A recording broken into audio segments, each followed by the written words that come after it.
एवढी गॅरंटी दिली बघा.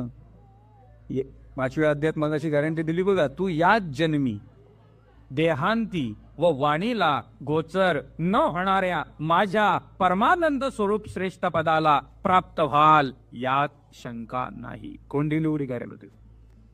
कोण नाही देऊ शकत. याच जन्मी ती पण. फक्त काय करायचं आहे, बस माझे वंश पारंपरिक भक्ती द्या, अखंड भक्तीत राहायचंय. तो याच जन्मी आपल्याला घेऊन जाईल, मोक्षपदास प्राप्त करी. एवढी गॅरंटी बघा. आयुष्यात काही कमी पडणार नाही, एवढी गॅरंटी कोण दे? कोण दे? इथं उद्याचा भरोसा नाहीये. उद्या काही कमी पडत माहित नाही. ना सद्गुरू सांगतात का जर उपासनेत राहिला, जर नामस्मरणात राहिला, ना मंगलाचरणात जर राहिला ना, तर तुला आयुष्यात काही कमी पडणार नाही. कोण देईल गॅरंटी? एवढी कोण नाही देणार. कोणी देऊ शकत नाही. ह्यो जगाचाच बाप आहे म्हणून तो आपल्याला एवढ्या गॅरंटेड सांगतोय. एवढ्या विश्वासपूर्वक त्याला सांगितलं का जा बिंदास, तो परत पाठवील अम्मापाशी. पुढे जवरी तू परतून येसी असो आम्ही भरमवसी, उवा आलिया संतोषी जाऊ आम्ही येतोनी. जवरी तू परतून येसी, काय सांगितलं बघा, जोपर्यंत तू परत येत नाही असो आम्ही बरोबर. महादेशताना निवेदन ठेवल्यावर तो तोच सांगतो. निवेदन ठेवलं ना आपण, फक्त जे काही निवेदन ठेवलं तिकच जायचा. ठाण्याला जाऊन येतो सांगितलं का ठाण्यालाच जायचा नाही का. पुढं त्या ठाण्याच्या मुलुंड घाटाचा नाही जायची वेळ आली तर तिथे ठाण्याला अंतःकरणात निवेदन ठेवावं. त्या समर्थ मुलुंडला चाललोय हो, हा सांगावं लगेच. जिथं सांगितलंय तिथेच जावं. तिथून रिटर्न आणणारा तोय. तो बोललाय ना जाऊ वरी तू असो मी, तू आलिया संतोषी जाऊ आम्ही येतोनी. पुढे निजगप्ता अमुचा तू ओसी. लक्ष त्याचा काय पाहिजे, मग तो गॅरंटी देतो ना. निज भक्त आमचा तू होती, परंपरा वंशवंशी अखिलाभिष्ट तू पावसी, राडेला संतती तुझी भाऊ. सगळ्या इच्छा आकांक्षा तुझ्या पूर्ण होतील, तुझी संतती वाढेल. पुढे काही त्याच्यात खेद, काही त्याच्यात दुःख, काही त्याच्यात संकोच म्हणू नको. या सगळ्या गोष्टी तुझ्या उत्तम होती. पुढे तुझे वंश पारंपरी सुखे नांदती पुत्र पौत्री, अखंड लक्ष्मी तया घरी निरोगी होती सदृशी. आणि मग हे काय दिलं बघा, निवेदनाची पूर्तता. माझे वंश पारंपरिक भक्ती द्यावी निर्धारी, ये सौख्य पुत्रपौत्री उपरी द्यावी सद्गती निवेदन होतं.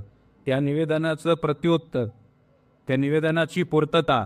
तुझे वंश पारंपरिक सुखे नांदती पुत्र पौत्री, सुखे नांदतील पुत्र आणि पौत्री, अखंड लक्ष्मी तया घरी निरोगी होती या मागितलं थोडं होतं, दिलं बघा की मग.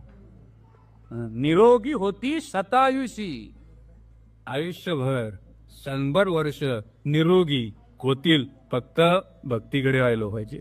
पुढे ऐसा वर लादोन निघे सायन देव ब्राह्मण. आता हे सगळे वर घेतले नाही, स्वतःला पण घेतला, कुटुंबाला पण घेतला ना, पुढे येणाऱ्यांना पण घेऊन ठेवलं. बघा काय मागावं सद्गुरूकडे, कारण पुढचा भरोसा नाही ना. आपल्याला घेतलाय ना तर लगेच निवेदन ठेवून मोकळा व्हायचा. समर्था माझ्या अख्ख्या परंपरेला भक्ती द्या, उपासनेकडे आणा, सगळ्यांना श्रवणाकडे आणा, सगळ्यांना स्मरणाकडे आणा. हे सगळं मागितलं आणि मग तो निघाला.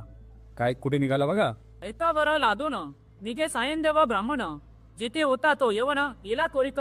जिथे त्याला बोलावला होता, जो क्रूर यवन होता ना, गेला त्वरित तयाजवळ. पुढे कालांतक यमदेश. कालांतक कसा आहे तो, काळासारखा आहे. काळ काळ जसा काळ एखाद्याचा जीव घ्यायला येतो ना, तसं त्याचं स्वरूप सांगितलंय. कालांतक यम, जसा यम येतो ना, कालांतक यम जैसा. यवन दुष्ट पर्येसा. विचार करा, म्हणजे यमाच्या जोडीच होता ना तो. यवन दुष्ट परियेसा, कामनाते पाचा पैसा पाला रूप. म्हणजे त्याची काही शिकार झाली समोर त्याच्या. श्वाला रूप म्हणजे असा तापला का कधी आला जीव हेतो याचा. पुढे विमुख होनी गुमांत हा केला यवना पोपत, विप्रधारा बैचकित मनी श्री सद्गुरुसी जातसे. विमुख म्हणजे तो उलटा फिरव. काय झालं काय माहिती, काय त्याला झालं काय माहिती. त्याच्याकडे बघून त्याला क्रोध आला होता, पण थोड्या वेळात अंतःकरणात काय बदल झाला काय माहिती. विमुख होनी गृहात. कुठे गेला तो, आतमध्ये गेला. विमुख होनी गृहांत, केला यवना पोपत, त्या रागातच तो तिकडे गेला. हा विप्रधारा बैचकित मनी श्री सद्गुरुसी जातसे. मनी काय, हा 10 वागा चालू आहे. हा त्याला माहिती आता भरोसा नाही. आता नामस्मरण करावा बाबा, कारण यो समोर आहे. तो एवढा भयचकित झालाय का अखंड स्मरण चालू आहे, अखंड स्मरण. त्या स्मरणात मग बाधाच नाहीये. मग असं स्मरण संकट आल्यावर का असावं, आधी का नसावं, है ना? आधी पण आपण करू शकतो ना ते नामस्मरण. अखंड चालता बोलता उठता बसता, खाता जेविता सुखी होता, नाना उपभोग भृगिता. नामस्मरण करावे ना, करू शकतो. पण नाही ना, भांडी घासता घासता नामस्मरण होईल, कपडे धुता धुता नामस्मरण होईल, झाडून काढता काढता नामस्मरण होईल, जेवण बनवता बनवता नामस्मरण नाही होणार, काय नाही का? झाडून काढताना तोंडाला कुठं काय काम आहे का? भांडी घासताना तोंडाला काय काम आहे? काहीच नाही ना. कपडे धुताना तोंडाला काय काम आहे? दातात बितात असा काही धरून पिळायला लागतोय काय? तोंडाला काहीच काम नाही. मग मुकी भांडी घासण्यापेक्षा नामस्मरण कर, मुका झाडून काढण्यापेक्षा, मुका जेवण बनवण्यापेक्षा नामस्मरण करता करता बनवला तर जेवण पण उत्तम होईल, नाही? त्या जेवणात नामस्मरण जाईल. मग घरच्यांनी तो जेवण जेवल्यावर त्यांच्या आतमध्ये काय जाईल ना. मग ती गप बसतील ना अशी. नामस्मरणाचा आतमध्ये काहीतरी होईल ना त्यांच्या, का आतमध्ये काहीतरी गेला आहे. भांडण करणारी माणसं पण गप होती, काय नाही? बैठकीला न येणाऱ्यांना उपरती होईल का बैठकीला गेला पाहिजे. पण स्मरण करता करता या गोष्टी झाल्या. ये प्रसंग आल्यानंतर स्मरत असे, अरे तेव्हा तर करतच आहे, पण आधी कर जेणेकरून तो येणारच नाही पुढे. कृपा आलिया ओळम बयासी रूपांत दिले ही सद्गुरु कृपा दिले खूप आलिया ना. किती परचे अग्निसी श्री सद्गुरु कृपा होय रासी काय करील पूर्ण. किती तरी त्या आईला राग आला नाही, कितीतरी त्या किड्याला राग आला तरी ती काय ती आगीवर जाणार आहे का? ना गणकोपा आलिया ओळम बयासी किवीस परचे अग्निसी, तशी ती सद्गुरु कृपा होय जाती काय करील क्रोध. काहीच करू शकत नाही. ज्याच्यावर सद्गुरु कृपा आहे ना, त्याला क्रूर दुष्ट कोणी जरी समोर असवा ना, तरी तो काही करू शकत नाही. फक्त काय पाहिजे? सद्गुरु कृपा पाहिजे. मग सद्गुरु कृपा होईल कुठून? त्याच्या श्रवणातून, त्याच्या स्मरणातून, त्याच्या भक्तीतून, त्याच्या उपासनेतून. पुढे करुणाची या पिढ्यांची सर्पतो कवणे परिग्रासी तैसे दया ब्राह्मणासी असे कृपा श्री सद्गुरुची. गरुडाच्या पिल्लाला सर्प कसा काय ग्रासेल? गरुड तिथं हजर आहे, झेप घेऊन सर्पाला पकडून नेईल, नाही येणार.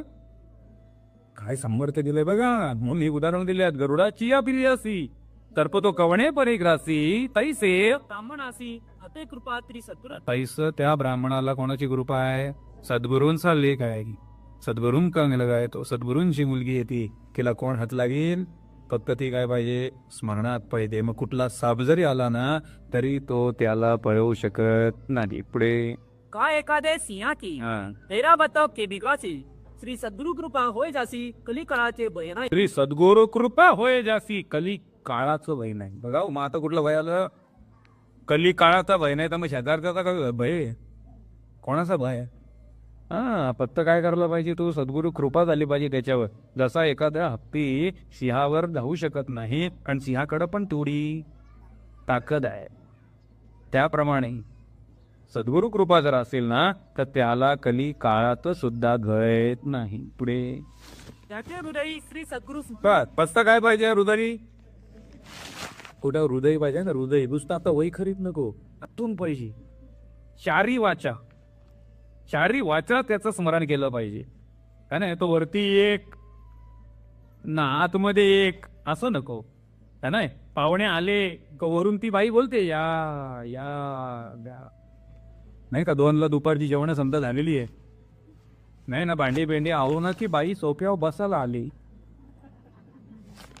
ना, तेवढ्यात 4-5 माणसं घरात शिवली नाही. बापरे, असा आतून आनंद होतो नाही?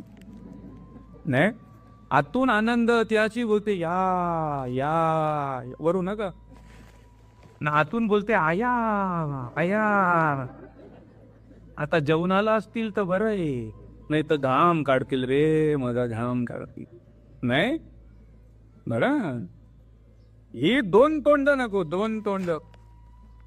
म्हणून सांगितलंय नमो शारदा मूळ सत्वार वाचा. बघा हो, सारी वाचा एक झाल्या पाहिजे. तो पुढे त्याचे हृदय श्री सद्गुरु स्मरण त्यासी कैते बैदारुण काळ मृत्यू न बाधितानं अपमृत्यू काय करी का मृत्यू नाही करू शकत काहीच हा अपमृत्यू होऊच शकत नाही. पुढे ज्यासी नाही मृत्यूचे भय हा त्यासी यमना असे तो काय आता अजून एक दृष्टांत दिलं पुढे का बाबा ज्याला समजा मृत्यूचं भयच नाही चल ठीक आहे तो घाबरत नाही मरणाला बरोबर का नाही मग त्याशी यवना असे तो यवनाला घाबरणं तो बिंदात देईल बघा तू घाबरत नाही ना कोणाला तो समोरच्याची ताकद किती काय त्याचा विचार नाही करत तो बिंदास समोर जातो तो बोलतो 2 कान पडत दिले ना तर मी एक तरी देईनच याला भय नाही त्यासी यवन असे तो काय पण पुढे सांगितलंय श्री सद्गुरु कृपा ज्याची होय यमाचे मुख्य भय नाही हा पण कितीही न घाबरणारा असला ना तर त्याच्या समोर यम आला तर तो घाबरेल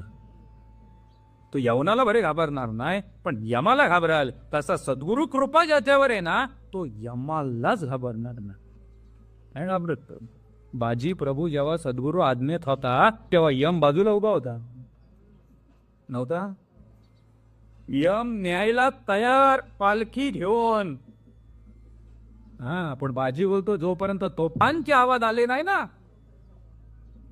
काळाला पण बाजीने सांगितलं काळाला तोफे आधी न मरे बाजी सांगा मृत्यूला काय बोलला यो मृत्यू जो आलाय ना त्याला काय सांगा तोफे आधी न मरे बाजी सांगा मृत्यूला न चला घालो स्वातंत्र्य संगरी रिपूवरी घाला बघा हो हा सद्गुरु आज्ञेचा दास आहे ज्याला काळ पण रोखू शकत नाही हा जेव्हा आवाज तोफेंचे आले ना तेव्हा बाजी वल्ला चला आता काळ आज पण सांगतो बाजीला न्यायला मी स्वतः पालखी घेऊन गेलतो न त्या पालखीचा भोई मी झालो होतो सहज आहे का सद्गुरु आज्ञेत असेल ना तर पालखी हा का मग सद्गुरु आज्ञेत नसेल ना तर तंगडील धरून फरफटीत नेतात मग आता कसा जायचा ते आपण बघत आहे पालखी आली पाहिजे हा का तंगडी धरली पाहिजे त्या नाही आता ते आपण बघायचं आपण ना ते आता सद्गुरु आज्ञेत अखंड जो असेल त्याला काळाचं पण भय नाही पुढे ऐसे परी तो यवनम अंकपुरांत जाऊना सुषुप्ती केली क्रमित होऊना तरीला स्मरण त्याला काय स्मरणच नाही तो त्या रूम खोलीत गेला ना त्याला झोपच आली त्याला निद्रा झाली तो तेव्हा काही वेळ आतमध्ये यो काही वेळ बाहेरच म्हणजे काय प्रसंग चाललाय हेच कळत नाही कोणाला काय चाललं रे कधी कधी असे प्रसंग घडतात सायल झालं बोलतो समजलंच नाही पण सद्गुरु कृपा बोलतो कशी ती गाडी बाजूने गेली ना कसा मी इकडे बाजूला आलो सद्गुरुलाच माहिती हेच ही त्याचीच कृपा आहे काय बोलतो प्रसंग बदलला कसं काय झालं कळालं नाही मुलीचं लग्न होतं पैसे काहीच नव्हते पण समर्थांनी काय उभे केले माहित नाही झालं हेच येते हे समर्थ आहे हे गुरु कार्डावर